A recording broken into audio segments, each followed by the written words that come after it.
يا اصحابي؟ الحمد لله. الحمد لله. رمضان كريم وكل سنه وانتم طيبين، وكل سنه واحنا في خير وحب وسلام يا عموري. كورونا سبحان الله جه علينا وخلينا نقعد في البيت اوقات طويله جدا مع بعض، عشان كده بدانا ان احنا نتقرب من بعض اكتر يا عموري، ونفهم بعض ونحب بعض اكتر، صح يا عمر؟ تمام، يلا نبدا حلقتنا يا اصحابي. يلا يا عموري نبدا. يلا، اول حاجه ايه يا عمر؟ سنه اليوم. النهارده يا عموري هناخد سنه اليوم، هي حاجة مهمة جدا اللي هي ايه؟ إماطة الأذى عن الطريق صدقة. إماطة الأذى عن الطريق ايه يا أصحابي؟ صدقة. يعني ايه يا عموري إماطة الأذى؟ يعني مثلا لو احنا ماشيين في الشارع يا أصحابي، شفنا طوبة أو شفنا إزازة، شفنا قشرة موز، شفنا كيس زبالة، نعمل فيه ايه يا عمر؟ هنسيبه في الطريق؟ لا، أمال هنعمل ايه؟ نحطه في باسكت الزبالة او نحط الحاجه دي على ايه؟ على جنب، بحيث ان مفيش حد يتاذى منها، لان ممكن الطوبه الكبيره دي يكون راجل عجوز ماشي يتكعبل فيها، او طفل مثلا ماشي وقشره الموزه موجوده في الارض يتزحلق ويقع.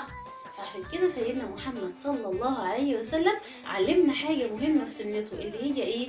اماطه الاذى عن الطريق صدقه. ان انا لازم اشيل اي حاجه عن ايه؟ الطريق، عشان يبقى فاضي الناس تقدر تمشي فيه، فايه؟ احتسبت ليا صدقه، كاني اخدت من فلوسي وحطيت في صندوق الصدقات وايه، وانا كده تصدقت. تخيل يا عمر، يعني انت لو شلت طوبه صغيره في الشارع انت كده تصدقت. سبحان الله. شفتوا بقى سنة سيدنا محمد جميلة جدا ازاي؟ وشفتوا سيدنا محمد صلى الله عليه وسلم بيحبنا كتير ازاي؟ خلالنا حاجات صغيرة جدا جدا تعمل ثواب كبير قوي عند ربنا سبحانه وتعالى. شفت بقى يا عموري، شفتوا يا اصحابي ربنا سبحانه وتعالى بيحبنا جدا جدا جدا ازاي؟ وسيدنا محمد حب يحط لنا حاجات بسيطة جدا جدا تخلي عن ايه؟ تخلي لنا ثواب كبير قوي عند ربنا. انا مثلا شفت حاجة من الطريق وحطيتها، فايه؟ احتسبت ليا صدقه. حاجه صغيره بقت عند ربنا حاجه كبيره جدا جدا. يلا بينا نبدا تاني حاجه النهارده، هي ايه يا عموري؟ حديث اليوم. نقول مع بعض يلا. قال رسول الله صلى الله عليه وسلم، يا عمر، عليه الصلاه والسلام. تمام، وتسمع صوتك يا عمر لاصحابك. عليه الصلاة والسلام. شكرا يا عموري. سيدنا محمد صلى الله عليه وسلم بيقول لنا ايه وبيعلمنا ايه؟ اذا جاء رمضان فتحت ابواب الجنه وغلقت أبواب النار وصفدت الشياطين. يعني إيه الكلام ده يا أصحابي؟ يعني إيه يا عموري؟ برافو عليك، سؤالك جميل جدا. يعني إيه؟ سيدنا محمد بيبلغنا عن ربنا سبحانه وتعالى إيه يا عموري؟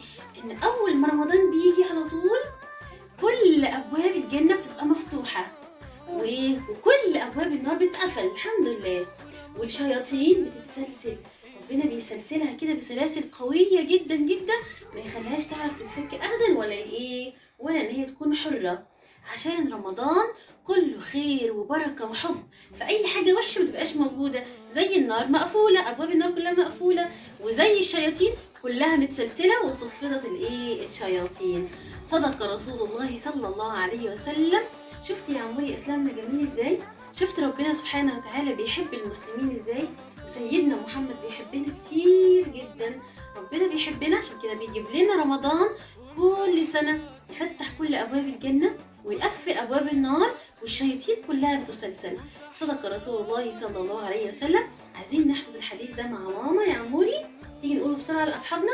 قال رسول الله صلى الله عليه وسلم عليه الصلاة والسلام: إذا جاء رمضان فتحت أبواب الجنة وأغلقت أبواب النار وصفدت الشياطين. صدق رسول الله صلى الله عليه وسلم. سيبكم دلوقتي مع سؤال اليوم مع عموري، وارجع لكم تاني في نصيحة اليوم. سؤال النهاردة: من نزل كتاب الإنجيل عليه؟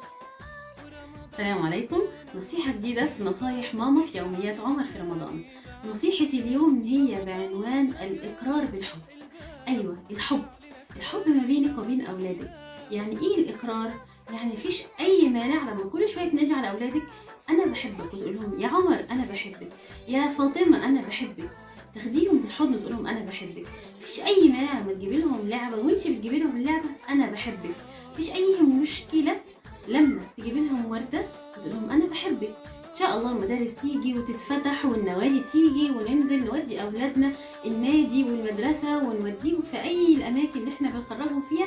مفيش أي مانع إن أنتي تستقبلي ابنك وهو جاي المدرسه وتديله ورده وتقول له انا بحبك، تديله كتاب وتقول له انا بحبك، تديله اي هديه، مش بالضروره ان هي تكون لعبه او حاجه حلويات او كده، حاجه يكون ليها معنى تفضل ذكرى معاه.